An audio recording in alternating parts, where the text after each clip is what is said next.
Hello and welcome to the audiovisual training for Dakota County. My name is Heidi Harvey and I'm with Tierney Brothers Audiovisual, and I'm so grateful that you're here today. Whether it's your first time watching the video or your 10th time, we're just very happy that you have come to learn more and to really make sure that the investment that the county has made is well used.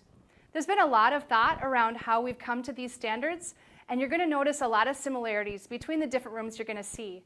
But we're excited that you're here and investing this time with us. So as you come into a room, you're going to notice some similar things. There'll be a display of some sort. It might be a large monitor or it might be a projector. You're going to have a small rack or a lectern, and you're going to have a dedicated computer that lives in each room. Most rooms will have a way for a guest connection to also be brought in for a laptop, and each room is going to have a centralized controller, which we'll show you where that is in a minute. But when you come into the room, most everything will be shut off, and you can go ahead and find the wireless keyboard and mouse that's connected to your dedicated computer, and you can log in as yourself. But the first thing you want to do is actually turn the entire system on so that you can tell the monitor is working when you're logging in. So when you are in each room, you're going to want to look for the Crestron control panel. And the Crestron control panel is going to be located on a wall, and it's mounted oftentimes near a light switch. So once you find the touch panel, you're going to notice that it's black. As soon as you go ahead and touch it, anywhere on the panel, it'll wake it up, and you'll be able to see the Dakota County logo of what looks like a power button, your sources, and volume control. And we'll talk about each one of these as we go. So on the touch panel, you're going to have a little button that looks like an on or off button.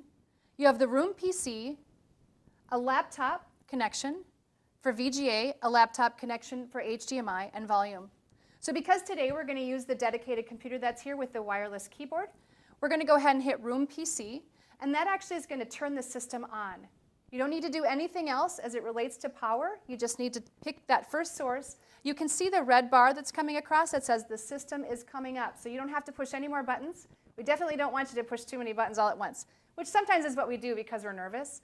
But it's okay. It shows you visually that the system is warming up. And now we have the room PC selected, and we can see that the power has come on in the monitor, and our regular login screen is available at the front. Once you've logged in, the Dakota County IT has made some nice shortcuts for everyone's desktop. You actually have VMware, Remote Desktop, and Link 2013 or Skype for Business right on your desktop as shortcuts. So it's going to be very easy to get into whichever program you're looking for. So after you turn the system on and you found the keyboard and mouse again and logged in as yourself, what we want to find is the Skype for Business contact list. It looks just like this, and you've probably used to using it because it's just the same one that you use at your desk. So we're going to go ahead and type in the person's name that we'd like to call. We go ahead and click on his name. We're going to make a video call, and we're going to say, "Start my video," and that'll dial the number right to him.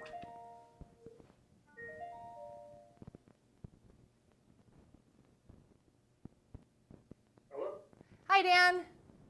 Hi. Hey, thanks for picking up. Not a problem. All right, so it was just that easy. Being able to find the person you're calling, hit the video call, start my video, and just like that, they answered from their desk. They can see our room, and we can see them. So if I wanted to share some information on my desktop with Dan, I would go ahead and hit the button that looks like a monitor, and it says present when I hover over it. I click that, and I say present my desktop. Then anything that's on my desktop is going to be shared with Dan, and he can see it. We can see what we're sharing with him, and we can still see his video. So it's just as easy as that. If you want to make a link call, just like you might at your desk, you're going to find your Skype for Business contact list, type in the name of the person you're looking for, go ahead and hit the video button, share my video, and you're good to go. One of the nice things about the room design is that you don't need to worry about where the microphones are. The microphones in this room are in the ceiling. They look like little golf balls, and they actually have 3 mic elements within it, so it's got a really great pickup of the room. So you don't need to worry about any batteries or wires. The rooms are ready to be mic'd so that you can have the meeting just like you might. The other thing to note is that there is a pan, tilt, and zoom camera in each room. In this case, it's located right at the front wall. You do have the ability to control that, and we'll talk about that in a minute. The room also has speakers of some sort. If you have a monitor, likely we're using the monitor's speakers. If it's a larger room, there's probably speakers in the ceiling. And those are what's allowing us to hear the other person through the speakers and or our computer audio if we have maybe a YouTube or some sort of video that has audio with it.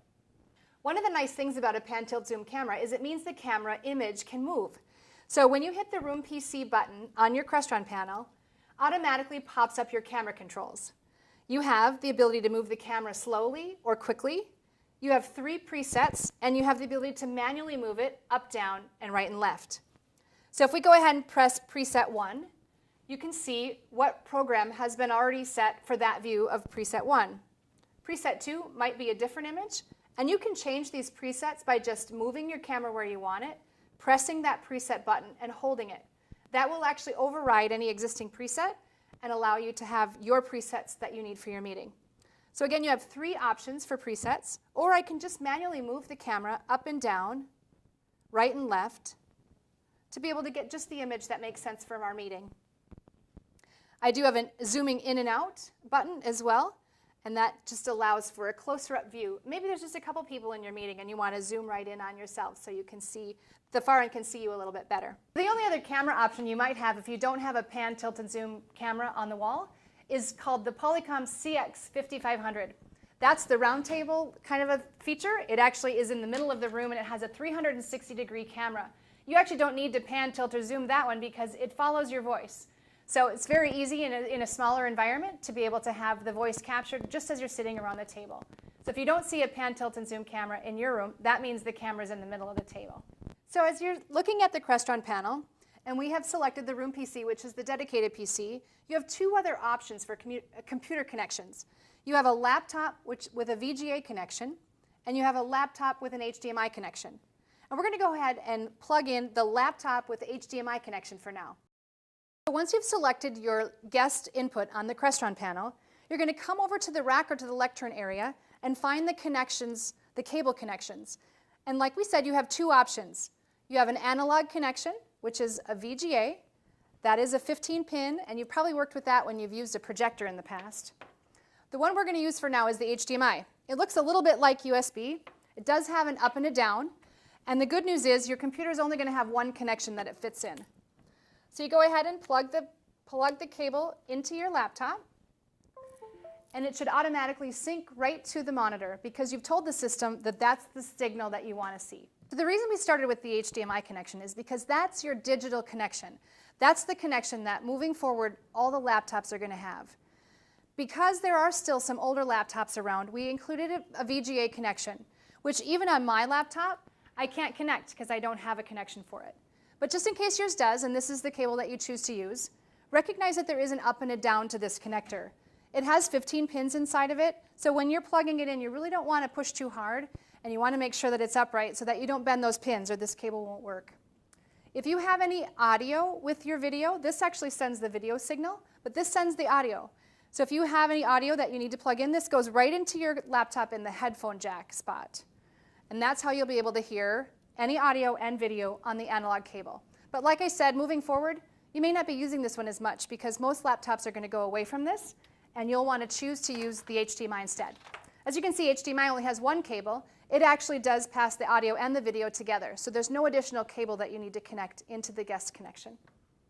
And that's how you connect a guest laptop into the system. So if you did choose to use the VGA connection with your laptop, you need to make sure to tell the system that you want to see that connection. And the way you do that is you hit this button that says Laptop VGA, and then when you connect that VGA, the system will show it right on the monitor or the display. The last thing on the touch panel that would be important to know is that there's a volume button. If you hit the volume button, up pops an up and a down and a mute. If I hit the mute, the button goes red and the room mics are muted, so they won't be able to hear you. If you hit it again, you can see the green volume has come back on, and I have the ability to turn it up and turn it down from this spot. So again, the touch panel is your central point of control for everything you need to do in the room. Whether I'm going to turn it on or off, whether I'm going to select the Room PC, whether I'm going to select Laptop VGA, Laptop HDMI, or change the room volume, this is the central place to do it. There really isn't anything in the rack that you should need to touch.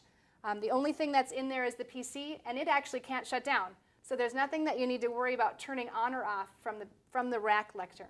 Once your meeting has come to an end, there's a few things we want you to do to make sure that the room shuts down correctly. One of the things is you want to log off the computer. So the IT department has made this really easy. All you have to do is go ahead and log off like you normally would.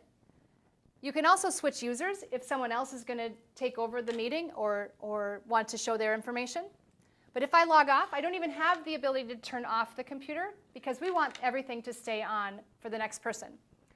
So it reminds us here on the screen to just make sure we shut off the monitor or the speakers and the computer. And we'll do that from the Crestron panel to make sure the room gets shut down properly.